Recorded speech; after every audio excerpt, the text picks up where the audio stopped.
Beleza aí? Vocês estão prontos para essa viagem? Essa viagem pelo mundo fantástico de Nicolas Cage? Meu nome é Marcelo Zarski e vocês estão no Bico do Corvo. Meu nome é Anderson Rosa, também conhecido como Frater Goya, e a história é cheia de altos e baixos, principalmente a de Nicolas Cage. Eu sou Glauber Gorski, conhecido como Glauber Gorski, diferente do Nicolas Cage, que já morreu, e os clones continuam se chamando Nicolas Cage. É isso aí. Isso aí, galera. Estamos reunidos hoje para fazer um episódio muito especial sobre um cara conhecido pelo nome de Nicolas Cage, ou Nick Cage, né? Queridinho da galera. Foi e é talvez, né? Ainda é, né? Um grande ator. Fez muita coisa boa, mas também fez muita coisa ruim. Mas assim, afinal de contas, o que é bom e o que é ruim, né? Vamos descobrir nesse episódio depois da nossa vinheta.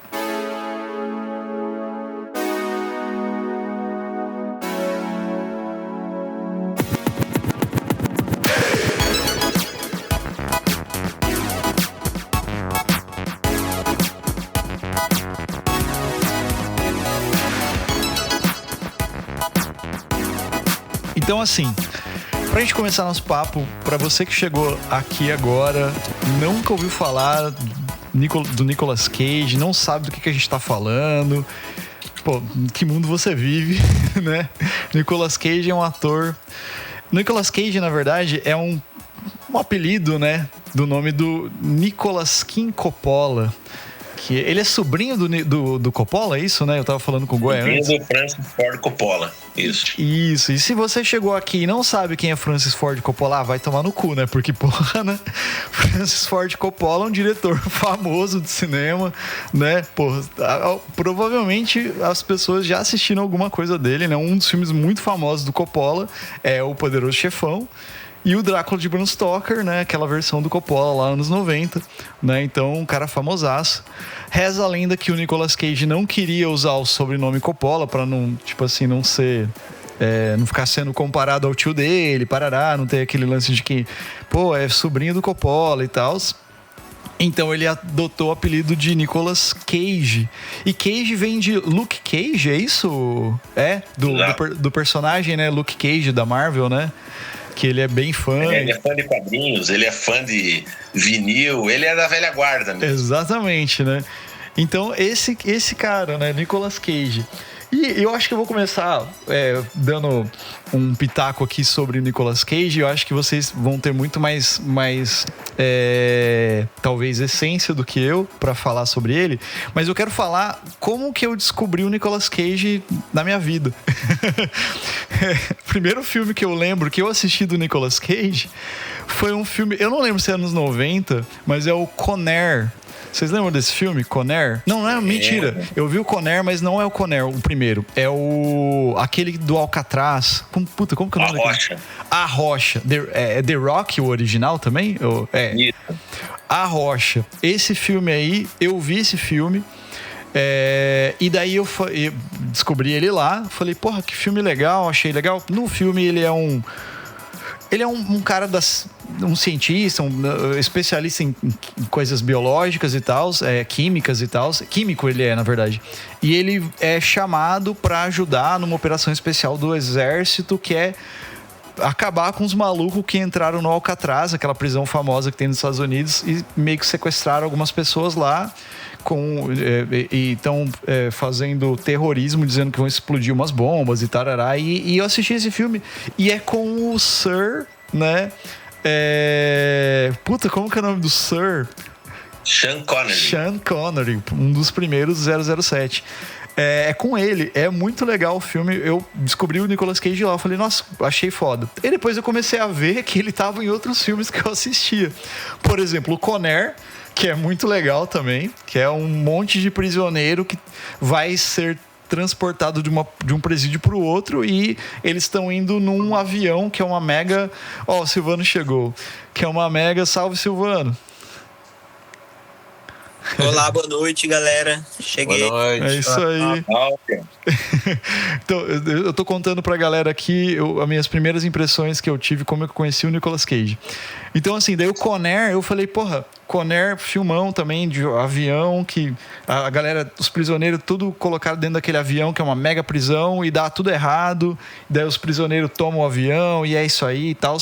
E o terceiro, só pra mim fechar minha introdução ao Nicolas Cage aqui, foi os 60 Segundos. Que eu devo ter visto outros filmes, mas os 60 Segundos desses 3 filmes é o que eu mais pirei. Porque daí eu já era um pouco mais velho e eu pirei na trilha sonora. Foi quando eu descobri a banda The Cult, que eu não conhecia ainda, que tem a música Painting alguma coisa, eu não lembro o nome da música agora, que eu achei foda pra caralho, e daí fui atrás da trilha sonora, achei a história muito legal e tal. Enfim, são 3 filmes que me fizeram olhar pro Nicolas Cage. Depois, enfim, tem milhões de outros filmes que ele apareceu, que o cara, acho que bateram na porta dele e falaram, meu, tem um filme aqui pra fazer sobre formigas gigantes devorando zumbis alienígenas. Ele, opa, tô dentro. Ele vai. Tipo, meio que isso. Mas, enfim, passo a bola pra vocês falarem um pouco de Nicolas Cage, depois eu retomo. Então, eu já conheci Nicolas Cage por outros filmes, né? Eu, na realidade, os filmes que eu vi primeiro dele foi o Bird, né, que é muito bom, que é do Alan Parker, e é ele e o Matthew Modine. É um filme de 84, é um filme bem no comecinho da carreira dele. E outro que é muito legal, esse Bird, inclusive, ele é bem depressivo, assim, é um filme bem down, assim.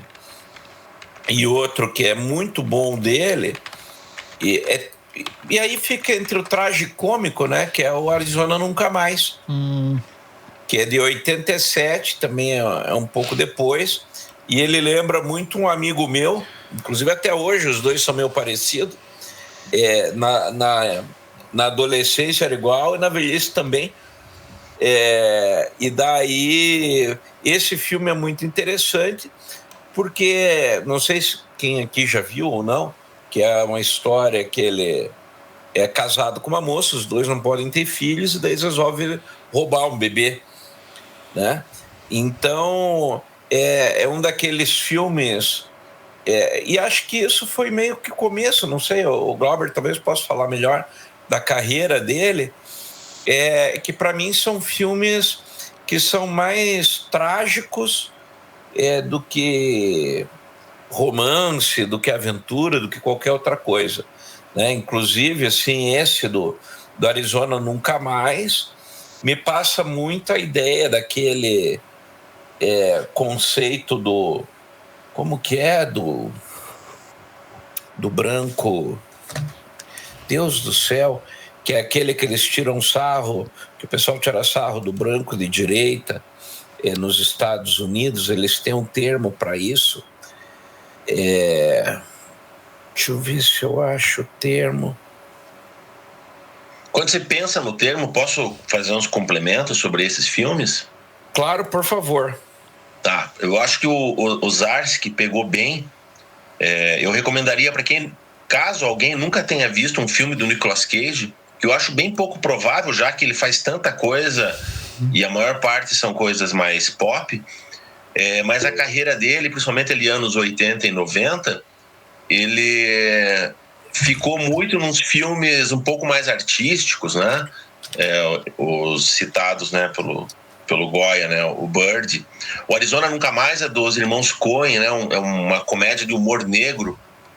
A esposa dele é a Holly Hunter, que é maravilhosa. É um filme que os Coen já tinham feito os filmes antes. Tinham feito o Crime Wave, que foi produzido pelo Sam Raimi. E aí eles estavam tentando, depois, naturalmente, os irmãos Coen ficaram maiores do que o próprio Nicolas Cage, né, nessa história. Mas ele versava muito em escolhendo papéis com diretores muito diferentes, né? Então você tem o Alan Parker, os irmãos Coen, você tem o próprio Coppola, né? Quando ele faz Peggy Sue, que eu acho que é o primeiro filme que eu vi, que é ali também, 84, mais ou menos. E aí ele tem Feitiço da Lua, ele faz um papel menor, o filme com a Cher, e ele já tá um pouco mais bombadão. No Arizona Nunca Mais ele tá magrelão. Ele tem essa coisa do corpo também, né? Que lá no final dos anos 90, depois da Rocha, que ele vai se lançar para esses filmes mais blockbuster, né? A Rocha do Michael Bay, né? Que depois ia fazer Transformers e tal. E aí meio que ele quis ser um popstar mesmo, meio que um Tom Cruise, que, como Tom Cruise também trabalhou e trabalha com muitos diretores diversificados, né? O Nicolas Cage teve isso. E foi dali, do pós-Rocha, aliás, pós-Conner, que tá mais marombadão, que tem a história dele querer fazer um Superman, né? Do Tim Burton. Teve um orçamento, fizeram alguns testes e é um dos projetos que não foi para frente. E é reverenciado no filme The Flash, né? Ele é ele tá ali no multiverso, né? Ele é bem referenciado, é engraçado aquilo. Mas já que estamos falando dos primeiros Nicolas Cage, que me chamou a atenção o Nicolas Cage como protagonista foi em Coração Selvagem, do David Lynch. Quer dizer, um outro diretor grande que ele faz, né? Que é um filme soberbo, assim, um filme David Lynch. Pra mim, assim, quer dizer, é difícil dizer que tá em seu melhor momento, mas é um filme que me marcou muito. Vi no cinema 2 vezes. Aliás, vi vários filmes do Nicolas Cage no cinema. O próprio Conner, a Rocha também vi no cinema. E ele começou a experimentar, fazer alguns filmes mais pop, alguns filmes menores, né? Pra se mostrar como um ator, né, multifacetado, a ponto que ele faz o Despedida em Las Vegas, que é um drama que ganhou alguns Oscars e é um filme bem pesado, no sentido Bird, assim, meio deprê, que é baseado numa história real de um cara que resolve beber até morrer em Las Vegas, né? E ele fica amigo de uma prostituta, que é a Elizabeth Shue, a namoradinha do Karate Kid, né? E ela tá maravilhosa no filme. Eu não sei se não é ela que ganha o Oscar até. E eu, particularmente, eu vou assim, meio que parando o Nicolas Cage ali nesse final dos anos 90, porque depois, apesar que ele faz adaptação, que é bem interessante, tem um filme dele menor, tem um filme que ele faz papel de vampiro, que é uma outra comédia também, eu não lembro o nome agora, mas é ali comecinho dos anos 90. E tem um filme que eu acho que é de 92, 93, depois do Coração Selvagem, que eu vi no cinema, e ele é um filme B, ele é um filme menor, e é um filme perturbador no bom sentido, que é o Zandali. Em português tinha um subtítulo, Zandali é o nome de uma mulher, né? Zandali, né? Tudo junto. E o subtítulo horrível, né? Como muitos subtítulos em português, né? É Uma Mulher para Dois, né? Mas a história é legal. Aí ele já faz um personagem já mais do jeito que ele quer ser, mais irreverente, mais outsider, né? Que ele busca um pouco disso, misturar, né? Ter essa miscelânea. Então, se a gente fosse terminar agora esse episódio, eu ia falar o seguinte: quem quiser atravessar a filmografia do Nicolas Cage vai ter uma experiência muito rica e diversificada do cinema, né, estadunidense mainstream e de um cinema menor também, né? Muitos atores e atrizes que alguns foram pro ocaso, né, alguns ganharam importância, e muitos diretores. Ele raramente trabalhou com o mesmo diretor. Só que chegou num ponto que ele começou bem aquilo, começou a fazer de tudo demais. Talvez, assim, tem que pagar muita pensão, né? Ou o cara que limpa a piscina estava cobrando lá uns atrasos, ou devendo no jogo. Porque não é possível, assim, ele começou meio que a perder o critério, né? Porque é um bom ator. Só que ele começou a fazer papel dele mesmo, como muitos, né? Ele começou a já não atuar, a desempenhar em frente à câmera. E ainda assim ele consegue criar alguns momentos interessantes. Só que é exaustivo, né? Eu não sei o tamanho da filmografia. Porque se ele é um ator há pouco mais de 40 anos, ele não tem só 40 filmes. Ele deve ter perto de 100 filmes ou mais. Ele deve fazer uns 3 filmes por ano. Diz aí, Silvano. Eu tô com o IMDb aberto aqui. Tem essa informação aqui. Pelo menos no IMDb, até hoje, 117 créditos. E Caraca. pra ser lançado, mais 7. Então tem mais de 120 aí produções. Meu Deus. Você quer... Silvano, peraí, deixa eu só dar um parênteses rapidão que eu já passo a bola para você. Só pegando o que o Glauber falou, eu citei esses filmes, né, mais pop, né, vamos dizer assim. Só que isso que o Glauber falou, cara, eu fui abrir aqui no Google para ver filmes que eu já vi dele aqui, tipo filmes dele, e eu vi um monte já. E realmente isso que você falou, vamos dizer assim, cada obra que ele participa é muito diferente, cara. Aí eu vi um aqui que eu assisti, eu lembro que eu peguei na locadora, que é o 8mm, que é no final dos anos 90, que é um puta filme. Nossa, eu achei esse filme uma porcaria. Nossa, eu achei legal pra caralho. Porque eu achei uma parada bem bizarra pra mim naquela época, assim, sabe? Foi uma parada que eu falei, caralho, como assim, né? O cara tá investigando uma parada, tipo assim, como que pornô extremo, com violência e um monte de coisa assim. Snuff Movies. Snuff Movies, exatamente. Que eu achei bem... Eu tenho críticas ao 8mm, mas deixa falar aí. Não é. Eu achei... Aqui eu achei legal, porque eu falei, puta, é um filme mega diferente dele, né? Tipo, já não é um filme de ação igual os outros, assim. Aí, ao mesmo tempo, eu vi A Lenda do Tesouro Perdido, que eu acho divertido pra caramba. Eu tenho em DVD os 2 filmes, que é essa vibe Indiana Jones, aventura, né, tudo, né, bizarro.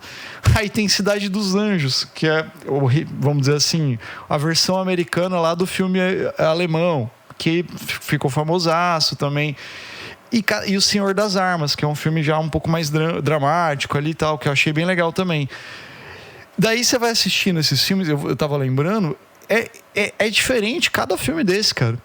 Tipo assim, eu não achei os filmes ruins, assim, sabe? Eu não vi as outras coisas dele. Eu não vi Pig, por exemplo, que falaram que é legal. O último filme que eu vi dele, que eu achei interessante, é o Long Legs, por exemplo. Que eu achei... É um filme de terror interessante, que ele tá todo caracterizado diferente. E aquele que ele faz o Drácula, que é o Rainfield, que é uma comédia, né? Outra vibe, assim. Mas pegando esse gancho, assim, é muito diferente cada filme do outro. Eu vi o Bird, né? Lembra que a gente gravou um episódio sobre Bird, né? Que ele tem cabelo, né? Cabelo barrados no baile, no filme lá. Eu não terminei de ver o Bird, porque eu preciso rever. Eu vou ver de novo, porque eu acho que não era pra mim naquela época que a gente gravou. Eu preciso botar pra ver de novo.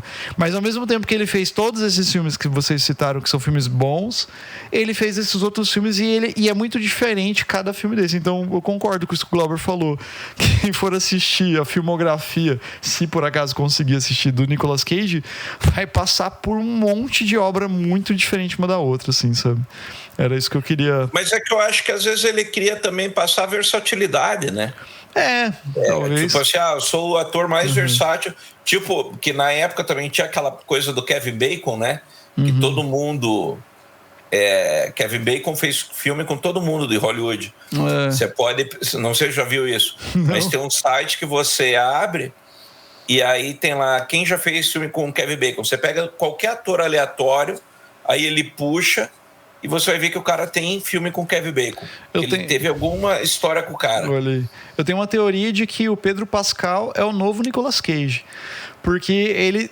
tipo assim, o cara tá fazendo tudo, né? Tipo assim, tudo que você imaginar de filme o cara faz. Ele faz filme de herói, ele faz filme de drama, ele vai... E vai. E o Nicolas Cage foi mais ou menos isso.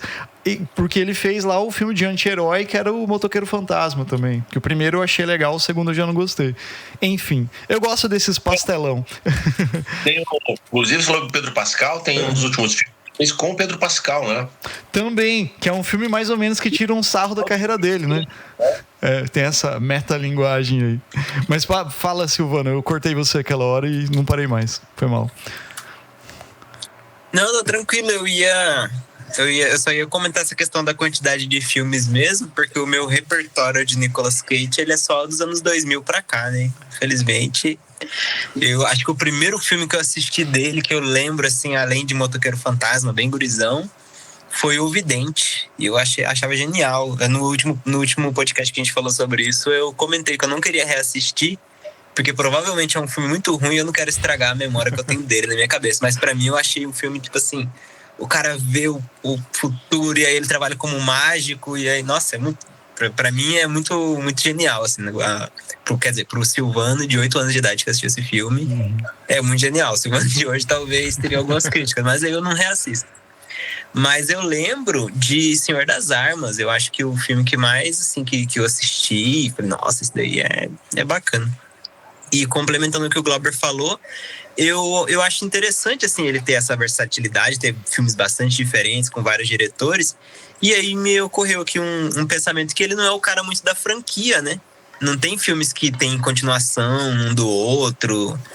Às vezes é igual na temática, ele é um filme de ação, ele é o cara ali que pega a mulher bonitona, a loira bonita e tal, mas não tem exatamente igual o Jason Statham, por exemplo, que esse daí faz o mesmo personagem sempre, o The Rock faz o mesmo personagem sempre.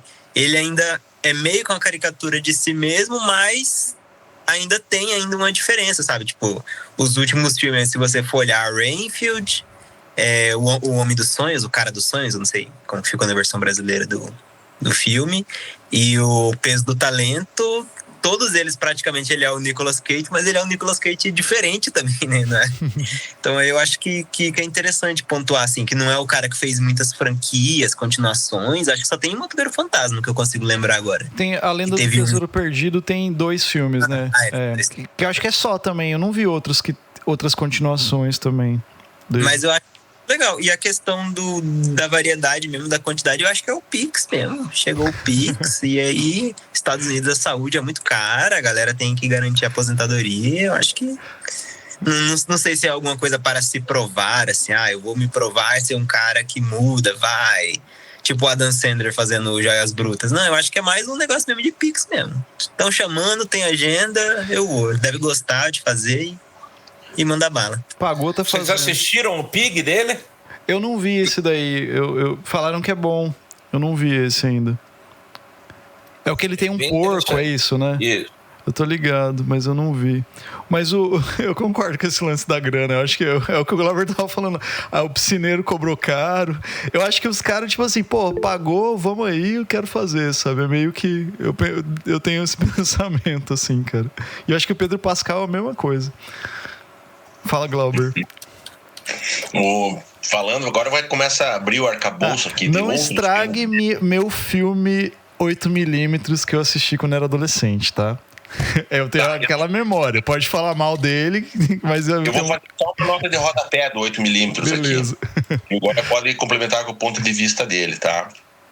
O 8mm, pra mim, ele foi um problema muito grave, porque eu tinha acabado de assistir o filme sobre Snuff Movie.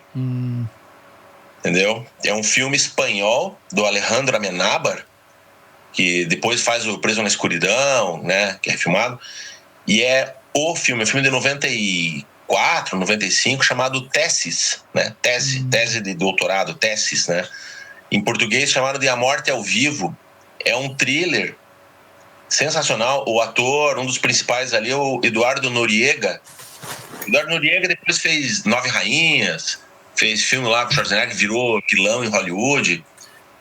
Inclusive o Preso na Escuridão, o Tom Cruise vai refilmar o papel dele. Ele é um cara meio que tem um cabelinho assim, meio Tom Cruise mesmo. É tipo galanzinho e tal. E o Tesis, A Morte ao Vivo, é assim, nota de rodapé. Quem quer ver um thriller muito bem feito, filme espanhol, né? Aliás, Alejandro Amenábar, ele é um pouco fora da curva. Ele é um diretor sensacional também. Mas eu lembrei de outros filmes. Eu lembrei na mesma época do 8mm ali, ele fez Olhos de Serpente, que é do Brian De Palma, e é um filme repleto de planos sequências. Inclusive o primeiro plano sequência do filme, assim, com descortinadas de colunas, né? Aquele plano sequência meio Mandrake, mas é um plano sequência. Tem quase 20 minutos. É soberbo, assim, bem coisa da assinatura do Brian De Palma. É um filme bem, bem interessante. E acho que é de 2003, se não me engano, 2002, ou Adaptação, né, do Kaufman, que é um filme que eu indico demais para quem quer conhecer um pouquinho sobre a construção de roteiros, porque é a história de um roteirista que quer se firmar em Hollywood. E ele vai ter uma palestra com um cara que eu fiz curso com ele sobre contação de história, que é do livro do Story, o Robert McKee. Robert McKee faz uma cena no filme, e o personagem do Nicolas Cage, ele vai conversar com ele, e o cara dá umas dicas muito massas assim, sobre o processo de escrita, né? Aquela coisa meio... Você tem que colocar a tua verdade, né? Colocar a tua dor, tem que surpreender as pessoas, né? Não tem que ficar preso a conceitos e fórmulas. E é um filme bacana, é um filme que não parece um filme do Nicolas Cage nesse sentido, né? Porque no Senhor das Armas, que eu acho um baita filme, assim, filmão mesmo, né, de produção, ele tá emprestando ali a pele dele para um executivo, ele não faz muito esforço, né, para fazer outra coisa. Na adaptação, não. A adaptação tem um desempenho de atuação, como é o Despedida em Las Vegas. Despedida em Las Vegas talvez seja o grande filme dele de ator mesmo. Então cara, eu por um período, agora conversando com vocês aqui, eu diria que nos últimos 10 anos eu peguei um nojo pelo Nicolas Cage. Um desprezo total por um cara ter estragado tanta oportunidade. Ele poderia ter só escolhido os bons filmes, né? Mas conversando com vocês eu vejo que não, que eu acho que ele fez a coisa certa, porque ele não tem que fazer filme pra gente, ele faz muitas vezes filme pra se divertir, talvez, né? Pagar as contas e tá aí na mídia, né? Vai apostando em todos os cavalos, né? Vai atirando pra tudo quanto é lado, da melhor forma que ele consegue fazer, sem sofrer muito e se divertindo bastante. Vocês mudaram a minha cabeça, impressionante.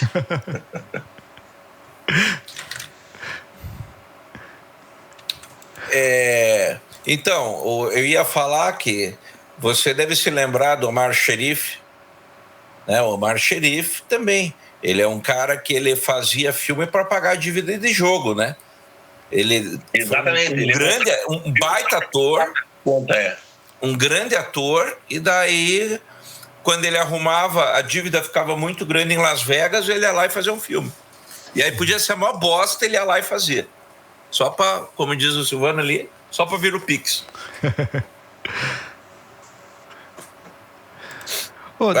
Deixa eu só... Fala um pouquinho o que tinha falado, 8mm. É isso que eu ia falar. Eu pedi para você falar. É que na realidade, assim, esse tipo de pegada do 8mm são filmes interessantes, assim, que acaba sendo um filme meio denúncia. Só que o problema é que é aquele filme meio denúncia americano. Eu acho que se a gente vê ele hoje, talvez até é um exercício legal, mas a gente talvez fique com aquela sensação vergonha alheia, que vai ser aquela pegada de americano querendo fazer denúncia, mas sem fazer realmente, né? E só usar, como é, o Silvano que vai saber o termo, como que é o termo lá do pessoal que quer surfar na onda, né? Quando tem, por exemplo, essa questão de vamos ter que chamar o pessoal da cota de pretos, o pessoal da cota gay, daí você faz um filme para esse público só para surfar na onda. Como que é? Oi? Pink Money, Black Money. Né? E eu acho que acaba sendo um pouco essa pegada, assim. Na época, talvez não tivesse esse nome, mas eu acho que se a gente assistir hoje, você vai dizer, cara, é questionável, né? Eu vou fazer um complemento sobre o 8mm, porque eu lembrei do diretor, e o diretor, ele é uma versão do Nicolas Cage no sentido de fazer obras irregulares, que é o Joe Schumacher, né? Ele fez filmes muito interessantes, tipo O Tempo de Matar é maravilhoso. É um filme que, né, denuncia o racismo, é um filme... E ele faz, por exemplo, Batman e Robin, né, que tem o Batcard. Aquilo é uma vergonha alheia, né? E 8mm fica no meio do caminho ali. O Joe Schumacher, ele é um diretor a serviço do mercado. Era, né? Falecido já. Mas também era um cara irregular. em sua filmografia. Tem filme, eu não sei qual que é a assinatura visual, por exemplo, da pegada do Joel Schumacher, porque ele, diferente do Richard Donner, que é o meu diretor predileto, né? Ele tem uma assinatura visual mesmo versando em filmes de gêneros diferentes. E o Joel Schumacher, ele tem isso. Então, talvez ele seja um pouco corresponsável, porque o 8mm tem isso. Comparando com Teses, os dois abordando o universo snuff movies, o 8mm ele vai denunciar uma rede, né, de filmes que são encomendados para... O cara filma alguém matando outra pessoa, né? Ou, normalmente finalizando mesmo, né? De ultraviolência com morte, né? No Teses, existe a lenda de que existe um filme snuff movie na Espanha. Então é meio que um santo graal, assim, tem uma busca sobre isso, né? Tem algum lance. É muito foda. Teses é muito foda. Eu fiquei com vontade de ver de novo. É impressionante. E eu acho que ele deve se manter atual em sua estética e tudo mais. Eu acho que o 8mm não. Talvez ele realmente seja um filme datado, né? Coração Selvagem funciona. Coração Selvagem eu revi outro dia. É maravilhoso. Viva o Nicolas Cage. Quem diria que eu ia falar isso?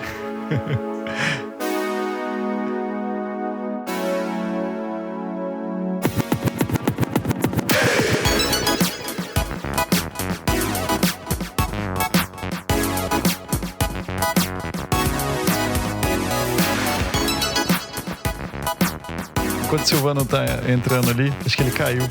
São dois Silvano, tipo o Nicolas Cage, são vários. São dois. Você tava falando ali, eu já fui salvando esse Teses, eu já abri aqui, achei a fotografia bem bonita, assim, já quero assistir.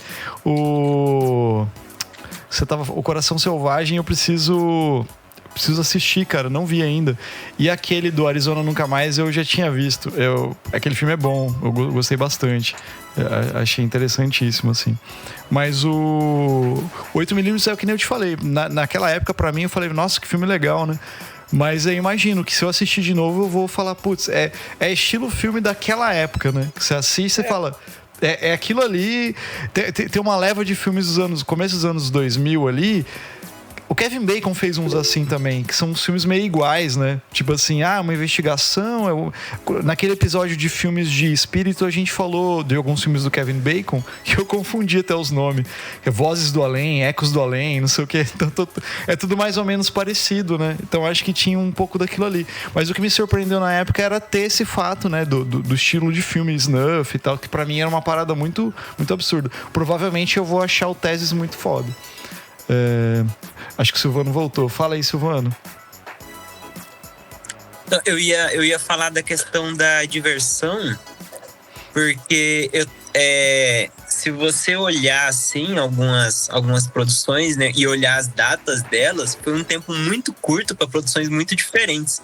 Porque quando a gente fala assim, um cara que já fez aí centenas de filmes, pode falar agora, centenas de filmes, tem um momento, tem aquele momento que ele queria ser o galanzão do romance, tem um momento que ele queria ser o cara do psicológico ali, do drama psicológico, o momento dele da ação, não, mas tipo assim, em questão de 2 anos, vamos colocar aqui 2010, 2011, colando aqui do IMDb, ele fez Kick-Ass em 2010 e fez Aprendiz de Feiticeiro em 2010, aí em 2011 ele fez Caça às Bruxas e Fúria sobre Rodas, que é um filme de corrida, estilo meio...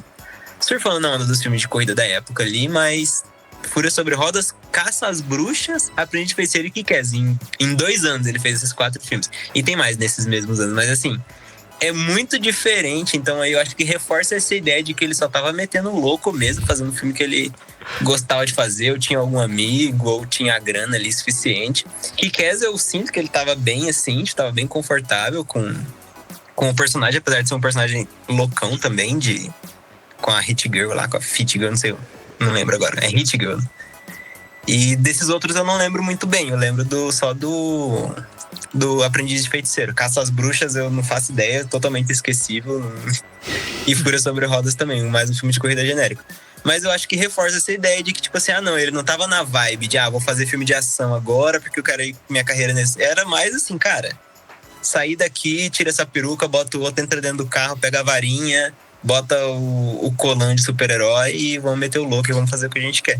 E eu acho massa isso. Eu igual o Glauber falou, né? Agora a gente olha de uma outra maneira, mas eu admiro o cara que pega e só trabalha, só faz isso. E aparentemente tá gostando, senão já teria parado, né? Então, eu acho bom ser uma coisa de se admirar, realmente, só pra complementar esse pensamento aí de ele deve estar se divertindo muito atuando nessa loucura de filmes.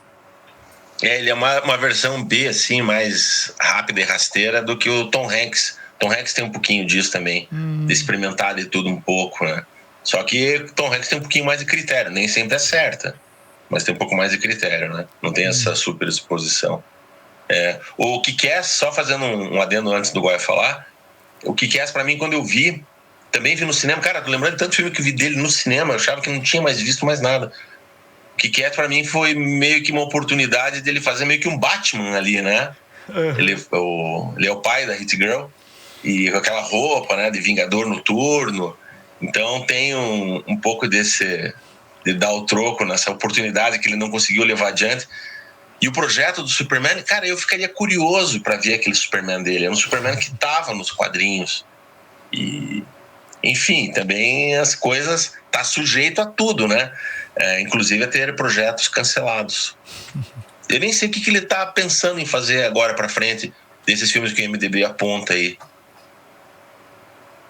Imagina, o cara tem tanto filme que ele já fez e ainda teve filme que foi cancelado ainda, filme que não aconteceu. Caraca. Tem um filme que eu vi no cinema que pra mim, assim, eu falei assim, deu, acabou Nicolas Cage, eu vou montar uma página, juro que tinha vontade de montar uma página chamada Nicolas Cage Morreu. E sempre com uma nota, assim, eu ia atualizar uma vez por mês, morreu. O grande ator do filme Arizona Nunca Mais, que, né, infelizmente fez Motoqueiro Fantasma 2, ele podia ter morrido antes, teria morrido como um herói, sabe? Porque dá pra fazer isso pra cada filme que é uma pérola dele, mesmo num papel menor, como no Kick-Ass, né? Ele é secundário. Tem a sorte de fazer assim, de participar de um grande filme, né? E ao mesmo tempo faz uma porcaria. E o último que eu vi, se eu não me engano, no cinema, que eu falei pra mim, não é Premonição, como é que é o nome? Aquele sobre o fim do mundo. Presságio? Ele tem... Presságio. Premonição, Presságio. Também. Cara, esse é um filme... Eu já vi filme que o filme é ruim, no final ele dá uma pancada que você pensa, cara, ainda bem que eu vi o filme até o fim. Esse é um filme bem legal que no final eu pensei, por que eu assisti esse filme? Cara, é muito ruim, cara. Assim, sobrou só o cinegrafista, porque o mundo acaba e pronto.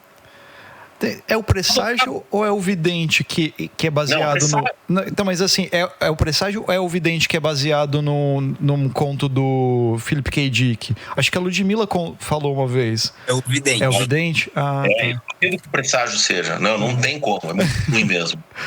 Mas tem umas cenas memoráveis ali dentro.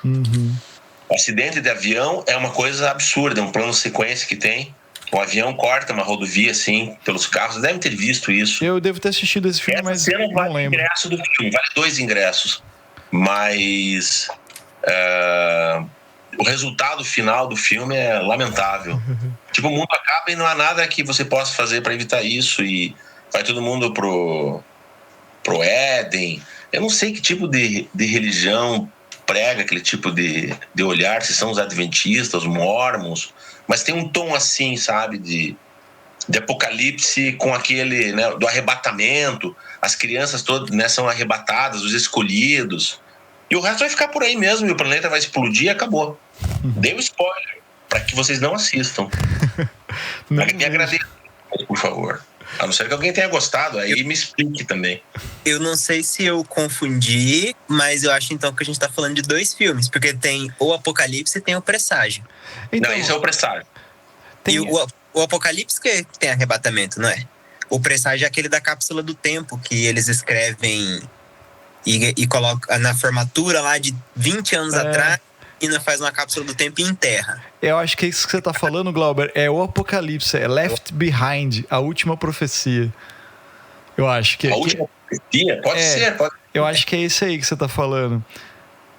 O Presságio eu não vi. Esse que você tá falando, eu vi. Esse do... Que o mundo vai acabar e tarará e... Mas no Presságio mundo acaba também. Também? Pode tudo no final. Ai, cara. Meu Deus. Eu tô confundindo. Mas o que acontece? No presságio tem uma cápsula do tempo, aquelas cápsulas que guarda foto, guarda o eu do futuro.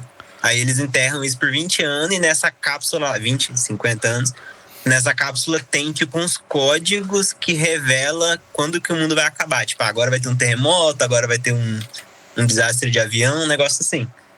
O Glauber deu a descrição certinha do filme. Tem avião, tem tudo. E acaba o filme, o mundo explode no final também. Eu só não lembro do presságio ter arrebatamento. Aí arrebatamento é o apocalipse, que é as pessoas é arrebatada e quem sobra lá vive o fim do mundo. Que aí ele se eu não me engano, ele é piloto de avião também nesse filme. Se eu não me engano. Do apocalipse. Numa cena... Mas pode falar. Eu não sei, a minha cabeça pode estar confundindo também, mas... Uma sinopse pequenininha aqui do Wikipedia fala que o apocalipse... Cadê aqui, ó? Chloe decide visitar os pais. Ela andava irritada com a mãe. Irene, que há cerca de um ano insistia na pregação religiosa, todos à sua volta. Ainda no aeroporto, encontra por acaso seu pai, que é o piloto de avião, que é o Nicolas Cage. Durante a viagem, algo repentino acontece em todo o planeta, milhões de pessoas simplesmente desaparecem sem deixar vestígios. E diz que tem uma continuação esse filme, que chama-se Deixados para Trás, o Início do Fim. Porque o nome original é Left Behind. Eu acho que é esse que você está falando que tem um arrebatamento, o Glauber. E esse não, é o presságio. É o presságio. É o presságio. Tá. É o presságio mesmo? Então... Porque assim, eles encontram umas cartas escritas que foi escrito 50 anos antes, uma cápsula do tempo, tá cheio de códigos. É isso, então. Os códigos são latitudes, longitudes e datas que vai mostrando catástrofes no planeta. Tá? Os filhos dele, por exemplo, são arrebatados, são levados por não é nem por aliens, por entidades. Tem esse tom. Eu lembrei o final desse filme. Nossa, eu mesmo. Nossa, o final desse filme. E o cartaz do filme, inclusive, é o planeta Terra já meio que pegando fogo ali, sabe? Já é um spoiler do filme. Entendi. Esse eu não vi, então. Cena mesmo, desce umas luzes, o povo é abduzido, na verdade, nem arrebatado. Ai, meu Deus, nossa, desbloqueado. Esse daí eu nem quero ver, então, nem vou.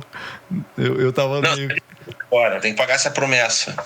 Não, veja, vocês fizeram gravar um episódio sobre Nicolas Cage, veja. Tipo isso, né? O Goya queria falar, fala aí, Goya. Não, eu não queria falar. Eu tô de mal. O Nicolas Cage tá pra estrear o Spider-Man Noir, né? Mas ele vai dublado aí, né? Ele faz a voz na animação. Uhum. Que é muito bom, inclusive. Eu gostei dele, do personagem. Mas se tivesse uma Lenda do Tesouro Perdido 3, eu assistiria, porque eu gosto bastante dos dois. O primeiro, na verdade. O segundo é assim, mas eu gosto. Agora, o Motoqueiro Fantasma... É ruim. A Lenda do Tesouro, ele já tava ficando meio corcunda, né? O Nicolas Cage tem uma cervical um pouquinho torta, né? Ele já é um pouquinho assim, meio Drácula, né? Ele tem alguma condição ali fisiológica que ele tem a cervical bem dobrada mesmo. Não sei se fica muito tempo no celular contando os pics que recebe, mas ele já tá um pouquinho torto, ele me incomodou um pouco ali. E além do que, assim, é um Indiana Jones, né? Qualquer filme de aventura é divertido. Então, sabe por que eu gostei? Porque eu gosto muito de Indiana Jones. Até a gente falou naquele episódio de Indiana Jones que a gente gravou aquela vez. E quando saiu esse filme, pra mim, eu falei, nossa, é um filme do Indiana Jones sem o Indiana Jones, né? Só que com o Nicolas Cage, né? O Nicolas Cage fazendo o Indiana Jones. Então eu gostei, eu gosto de filme assim, mas né? Nada a ver, né? As teorias, as coisas assim. Mas ele saiu numa época que eu lembro que saiu Código da Vinci, saiu aquelas coisas de conspiração, então, a coisa templário, sabe? Então eu achei legal na época, assim. Tanto que eu tenho em DVD, cara, assim, os dois filmes, assim, que eu comprei. Você quer falar, Glauber? Porque eu ia puxar talvez uma outra pauta. Fala aí. Talvez, não sei se é essa pauta que eu vou puxar, eu vou dar uma curiosidade aqui, que era bem falada nos anos 90. Quando ele faz a rocha, não sei se vocês vão lembrar, no começo ele está no laboratório ali, ele impede de que o dispositivo acabe explodindo, né? Tem um lance ali, mas um pouco antes tem só uma apresentação do personagem.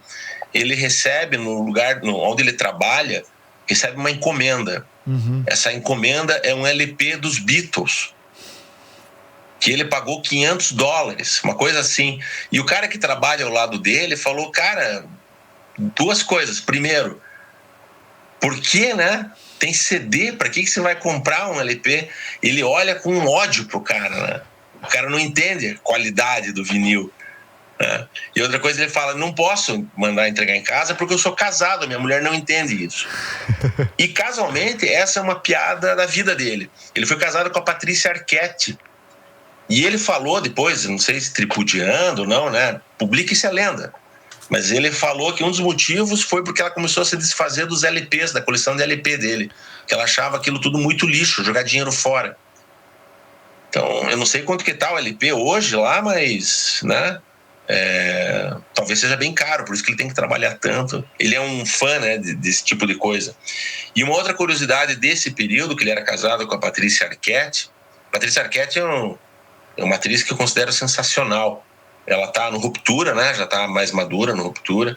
Mas naquela época ela tinha feito Amor a Queima-Roupa, que é do Tony Scott, né? Roteiro do Tarantino. É um filme que eu gosto bastante. É um cult, né? E ela era casada com o Nicolas Cage e eles tinham um pacto entre eles. Nas cenas, quando eles trabalhassem em seus filmes, né? Em separado, caso tivesse uma cena de beijo, eles eram obrigados, por um acordo deles, a mastigar um dente de alho antes do beijo, para não gerar né, não dar chance de um romance ali, para não dar uma sensação prazerosa.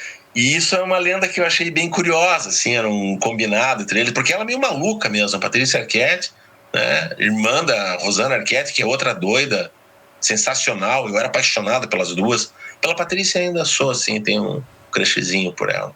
Virou uma senhora bem interessante.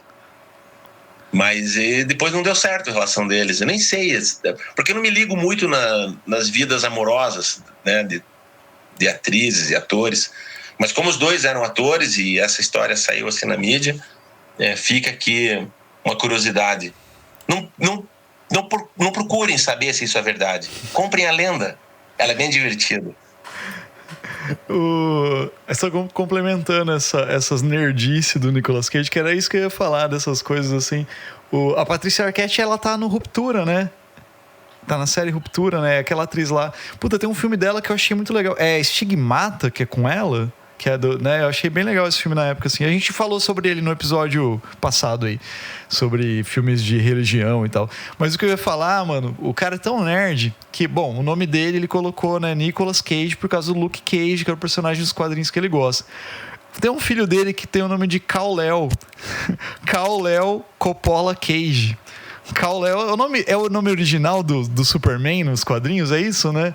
Isso. Caralho, mano, eu tava procurando aqui e é isso, mano. Tem um filho chamado Weston Coppola e um filho chamado Kal-El Coppola Cage, que é ator, inclusive, cara. Daí eu tava vendo o que esse cara fez. Eu acho que ele é dublador, se eu não me engano aqui. Ele dublou algum personagem dos Jovens Titãs. Mas eu achei muito incrível, cara. O cara é que nem vocês falaram, pô. E essa piadinha que você falou do coisa aí, eu lembro do filme, cara, mas é uma parada com ele, então eu não sacava isso. Que no filme ele pega o vinil lá, real mesmo, assim, e ele toca guitarra no filme, lá ele tá no apartamento dele tocando. Eu não lembro quem que é a atriz que faz a esposa dele. Putz.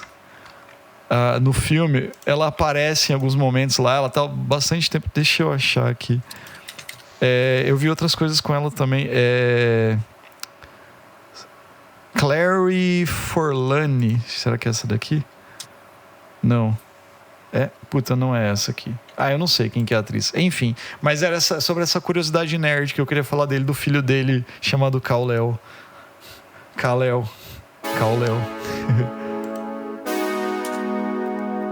Putz, não tem a mulher aqui, cara.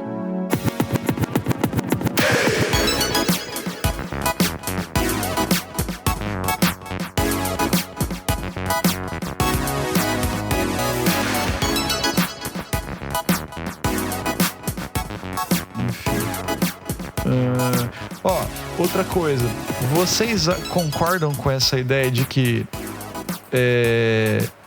Pedro Pascal talvez é o próximo Nicolas Cage? Ou é só ilusão? Eu acho que ele tá aproveitando a deixa para fazer o pé de meia dele. Tipo o Nicolas Cage, né? Fala aí, Silvano. Os caras, eles aproveitam ali a onda e, né, o Wagner Moura também teve um momento ali que estava sendo super requisitado, né? Alice Braga, né? Esse pessoal, né, um pouco mais estrangeiro, digamos assim, e um pouco mais tardio. O Pedro Pascal, eu acho que ele é uma coisa mais... Não é tão Nicolas Cage, ele é uma coisa mais Anthony Hopkins. Pós Silêncio dos Inocentes, que foi super requisitado, né? Até então, quem conhecia Anthony Hopkins, né? Até o Mandalorian, quem conhecia Pedro Pascal. Então, eu acho que tem um pouco disso, né? O cara aproveitar e falar, cara, agora eu tô aqui, deixa eu curtir. Entendi. E hoje é muito mais rápido também, né? Que acontecem as coisas entre... O cara, ele tá ali, mas do mesmo jeito que ele, num espaço de 5 anos, Pedro Pascal, no caso, participa de 5, 6, 7 produções... Daqui 3 anos vai ter outro rosto aí que a galera vai requisitar, vai chamar, vai ficar em cima e muda, assim. Eu acho que eu não sei o suficiente, né, de como que o Pedro Pascal tá estruturando a carreira dele ali. Pela aleatoriedade dos filmes, dá pra comparar um pouco com o Nicolas Cage também. Eu acho que encaixa, assim, porque ele vai de Mulher Maravilha a Eddington ali do Ari Aster. Então, tipo, tem bastante diferença. Tem uns filmes indies também que lançou ano passado, eu não vou lembrar o nome agora, mas tem uma estética meio anos 80, assim, meio neon, que saiu com o Pedro Pascal, que eu queria assistir, inclusive, mas eu não vou lembrar o nome agora pra indicar pra vocês. Mas por essa diferença, assim, eu acho interessante, mas eu tô com o Glauber, assim, ele tá aproveitando a onda, ele é o cara da mídia agora, e tá aí. Eu acho que tem que comer um pouquinho de arroz com feijão ainda pra 117 filmes. Pra ser 3 super-heróis, né? É o Superman, o Motoqueiro Fantasma e o Homem-Aranha. Então tá longe ainda. Por enquanto, o Pedro Pascal só tá no Senhor Fantástico. E um vilão da Mulher Maravilha, né? Eu acho que é isso. Uma coisa que eu queria trazer, a gente pode falar dessa questão do Pedro Pascal e Nicolas Cage, mas eu queria comentar no episódio de hoje ainda, é que eu não sei se vocês assistiram esse filme, O Cara dos Sonhos, que ele aparece no sonho das pessoas. Foi um recente, acho que foi ano passado. Não. É um filme de um meme que existe na vida real, mas que é tipo totalmente ficção, assim. Só contextualizando quem tá ouvindo e vocês também. É um meme que saiu de uma pessoa que postou assim: vocês sonharam com esse cara? E tem um retrato falado bem tosco. E aí muitas pessoas falaram que já tiveram um sonho com esse cara. Inclusive na vida real, existe esse meme e muita gente fala que sonha com esse cara. E aí fizeram um filme onde as pessoas sonham e essa pessoa, ela existe. E todo mundo sonha com ele. E aí, no caso, é o Nicolas Cage, ele é um professor de universidade, onde do nada todo mundo, absolutamente todo mundo, começa a ter sonhos com ele. E aí, dos sonhos mais variados. Sonhos amorosos, sonhos de terror, pesadelo, tudo. E aí ele acaba virando uma pessoa super conhecida. E aí agora que a gente tá conversando sobre especificamente esse ator e as suas produções e tudo mais, eu acho que é um pouco também da história dele, assim, sabe? Tipo, ele é conhecido por tanta coisa. Tem gente que conhece ele de Crush, tem gente que conhece ele de filme de super-heróis, tem gente que conhece ele de filme de ação, drama e tudo mais. E esse cara sofre esse dilema no filme de todo mundo reconhecer ele não consegue ter paz, ele não, pra onde ele vai, tem gente que sonhou com ele não consegue ter mais um relacionamento, consegue viver, trabalhar e tudo mais. E aí eu fico pensando, será que não tem um pouco também de realidade nisso daí, dele ser um cara muito famoso, um cara que também, tipo, né, de certa forma foi requisitado durante um período de tempo ali, não parava, não conseguia ir pra lá, nem pra cá. Então fica aí a reflexão pra quem assistiu o filme, ver o tema assim, e tentar assistir esse filme com esses olhos. Tipo assim, pensa nisso como um cara que foi super badalado, e tá passando por aquilo ali. Eu acho que dá pra ter uma experiência diferente. Eu, inclusive, vou reassistir com esse pensamento que eu formulei agora pra ver, porque o filme realmente é um filme de drama, assim, não é um filme de comédia nem nada, é um filme que é as implicações de ser muito famoso, de ser muito conhecido. Obviamente com esse tema mais sobrenatural, de aparecer nos sonhos, mas fala muito sobre essa questão de rede social, mega exposição e tudo, ultra exposição e tudo mais. Bem interessante. Pode voltar pro Pedro Pascal aí, só pra complementar. Eu tava fuçando aqui agora e o Glauber falou que não se liga muito nessas relações amorosas dos atores, mas eu só cliquei em cima para ver que cônjuges do Nicolas Cage. Ele tá com uma menina chamada Riko Shibata desde 2021, mas eu vi aqui, ó, de 2002 a 2004 ele se relacionou com a Lisa Marie Presley. Nunca imaginaria, cara. Daí, depois da Patrícia Arquette aqui, depois tem a Alice Kincaid, Erika Koike, que eu não tô ligado quem é, e ele gosta de pessoas orientais, pelo jeito. Teve 3 ali orientais, mas eu não imaginaria que essa Lisa Marie aqui, caralho, poderia ter tido essa relação com o Nicolas Cage. Meu Deus. Só por curiosidade aqui mesmo. A Lisa Marie, ela faleceu, né? Sim, é.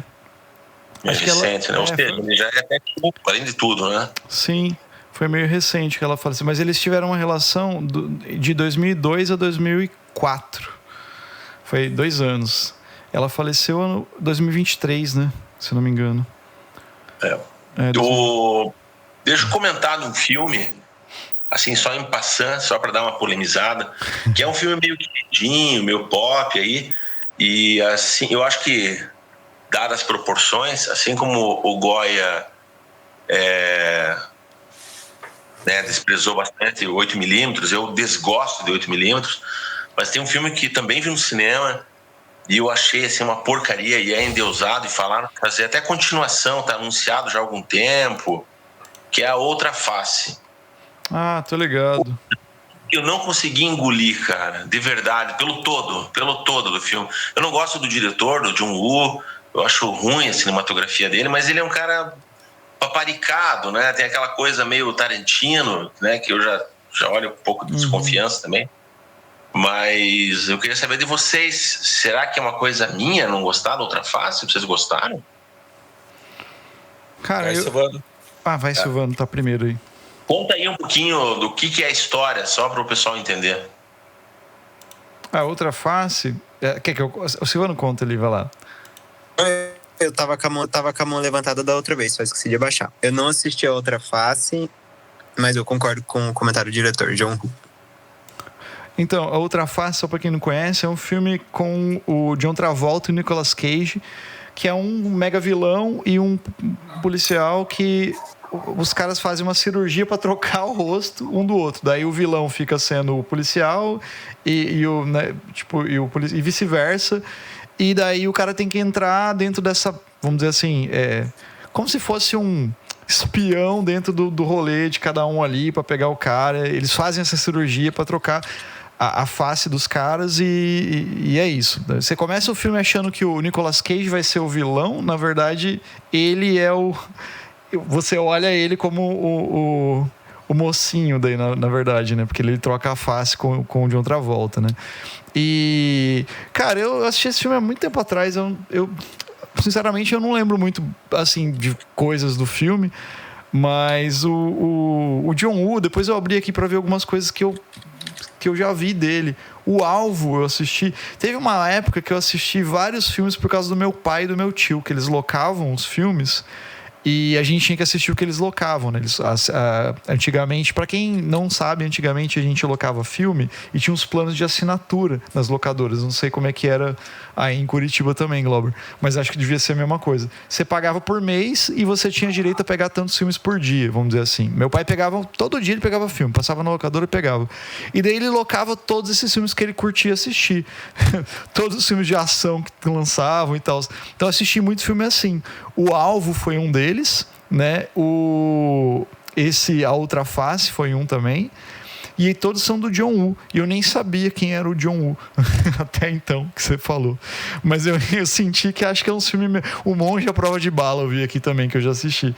São filmes meio... Tudo a mesma coisa, pelo jeito, assim, sabe? Não lembro muito das outras coisas. Mas A Outra Face eu lembro disso, sabe? Eu lembro dessa história aí. Eu não lembro o que acontece direito lá, mas não sei se é um puta filme, não. E não sei pra que outra vamos dizer assim, uma continuação também de um filme dos anos de 97. Vai ser continuação mesmo, com os caras velhos, assim? O John Travolta careca, tudo, é? Você não tá sabendo? Porque eles já estão fazendo cirurgia com o passar dos tempos, colocando cabelo, esticando a pele. Eles estão prontos pro filme. Agora eles estão prontos. Entendi. Fala aí, Goya. Ele pode fazer eu acho que também. Desculpa. Não, é que eu acho que esse da Ultraface foi aquelas coisas assim de Hollywood, tirando o sarro de Hollywood, né? Para mostrar os absurdos do cinema, tipo o filme do James Bond e tal. Então acho que ele, muito mais do que um filme de ação, foi um filme descompromissado com qualquer coisa, inclusive com ser um bom filme. Embora tenha muita gente que gosta, né? Que gosta dessa coisa do exagero e que as atuações estavam bem caricatas e tudo mais, né? Mas eu entrei no IMDb para ver o Nicolas Cage. O primeiro filme que ele indica ali na listinha ele é conhecido por... O primeiro filme é Outra Face. Eu lembrei disso. Entendi. Quer dizer, o compromisso que ele tem é ganhar dinheiro, como sempre, né? Fato. Cara, agora eu tô vendo o filme do John Woo aqui, mano. Tem O Alvo, eu lembro do filme... Vocês lembram desse filme, O Alvo? Sim, com o Van Damme, Van Damme, que ele entra no... Caraca. Tem uma época que eu ia bastante ao cinema, pelo visto, olhando pra trás agora. Só assim. pra... Daí tem O Alvo, daí tem O Alvo Duplo, e daí tem O Alvo Duplo 2. E ele fez... esse John Woo dirigiu Missão Impossível 2. Tá explicado mais ou menos. Porque assim, o Missão Impossível... o pior de todos. O Missão Impossível 1 eu achei muito legal. É um filme um pouco mais pé no chão ali, talvez. E o 2 eu achei muito... Nossa, mas muita loucura, cara. Muita loucura. Começar pela primeira cena do Tom Cruise escalando lá as megalomaníacas dele, né? Mas daí o terceiro eu já achei um pouco melhor. Mas ele fez um filme... que acho que eu tenho que concordar com vocês. E ele gostava do John Travolta, porque tem mais um filme aqui com o John Travolta, que é A Última Ameaça. E o Nicolas Cage tá no Códigos de Guerra com o John Woo também, ó. Ele curtia os rolês. Nossa, outro filme do Nicolas Cage. Rapaz, o Nicolas Cage fez centenas de filmes, literalmente, cara. Filme pra cacete. Meu Deus.